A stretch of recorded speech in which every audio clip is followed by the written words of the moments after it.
Hello បងប្អូនអរគ្នាមកដែលមានបញ្ហាមកមុនស្នាមចាស់ Lexi Site Home អីបងប្អូនអាចប្រើប្រាស់ជាមួយនឹងស្លឹកចិត្តមុខ TWG នេះបានវាជួយរាល់នឹងបញ្ហាមកមុនស្នាមចង Lexi Site Home បងប្អូនអរគ្នាបានយ៉ាងឆាប់រហ័សហើយជាពិសេសនោះបងប្អូនណាវាជួយរាល់នឹងតែមុខដែលលក្ខណៈថាមើលទៅស្ងួតក្រៀមក្រអត់មានជីវជាតិអីបងប្អូនណាអាចប្រើប្រាស់ជាមួយនឹងស្លៃនឹងបានគឺដាក់ទៅគឺមើលឃើញព្រឺរលោងតែម្ដងក្រោយពេលដែលយើងជូតជាមួយនឹងស្លៃហ្នឹងហើយបងប្អូនមកអាចប្រើជាមួយនឹងឈុតម្សៅប្រេងរមៀតនេះបានអ្នកនរគ្នាឈុតម្សៅប្រេងរមៀតនេះគឺជាឈុតពេលថ្ងៃតានីជូនបងប្អូនអរគ្នាណាលាបទៅគឺភ្លឺរលោងហើយលាបកាន់តែច្រើនកាន់តែចូលបងប្អូនណាសាច់ម្សៅឲ្យវិញនិយាយតែពីភីងតែម្ដងហើយស្លាញ់ធំហើយវាក៏អូបហ្នឹងបងប្អូនណាក៏អូបមែនតែនសាច់ម្សៅហ្នឹងនេះបងប្អូនអាចមើលបានណាសម្រាប់អ្នកលក់វិញក្នុងមួយខែលាបអស់2ខ្លងលាបអស់លឿនជាងគេគឺអត់ពេលថ្ងៃហ្នឹងហើយបងប្អូនបើមិនអោយអស់លឿនមិនបងប្អូននេះមើលដាក់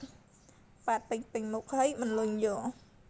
បាទបានពេញមុខទេគឺអត់លុញទេបងប្អូនណាហើយលុញហើយក៏វាចូលដែរណាបងប្អូនណាសាញ់ម្សៅនេះកាន់តែលុញកាន់តែចូលបងប្អូននេះហើយឈុតម្សៅប្រេងមេទឹកខ្មុំនេះតានេះជូនបងប្អូនណាបងប្អូននៅធ្វើការអាចតតងបានវាជួយម៉ាត់មុនមកស្នាមមកជួយ Lexi Site Home បងប្អូនទាំងអស់គ្នាមុខស្ដើងហើយក៏ដាក់ថោដែរបងប្អូនណាហើយបញ្ជាក់ថាឈុតម្សៅប្រេងរមៀតនេះគឺយើងផ្សំចេញពី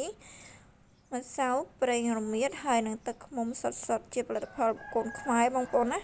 Product in Cambodia របស់ខ្មែរយើងតែម្ដងបងប្អូនឲ្យធ្វើការអាចតតងបានហើយបើយើងជូតជាមួយនៅស្រ័យហ្នឹងហើយអាចប្រើប្រាស់ជាមួយនឹងឈុតម្សៅនឹងបានបងប្អូនណាគឺល្អប្រាំតែនបរិយាមិនអើយតែពីឈុតហ្នឹងគឺដឹងតែល្អតែម្ដងជូតជាមួយនឹងស្លៃហើយប្រើជាមួយនឹងឈុតសៅប្រេងរមៀតទឹកឃ្មុំហ្នឹងគឺឲ្យអ៊ុយតែម្ដងបងប្អូនណាបងប្អូនឲ្យត្រូវការអាចតតងបានបងប្អូននេះគ្រាន់តែជាឈុតម្សៅពេលថ្ងៃទេហើយជាមួយបងប្អូនណាឈុតមួយឈុតវាឲ្យបងប្អូនណាមកពេលយប់មកពេលថ្ងៃបងប្អូនស្រីបរោះអីអាចប្រើបានដែរកូនខ្ចីអីបងប្អូនណាប្រើបានទាំងអស់ធ្វើការអីអាចតតងបាននៅក្នុង page លក្ខ KKX YouTube លក្ខ KKX TikTok ក៏លក្ខ KKX ដែរបងប្អូនធ្វើការតតងបានទាំងអស់គ្នាហើយចាំមើលអាចកំងបានទាំងអស់គ្នាបងប្អូនអរគុណច្រើនបាយបាយ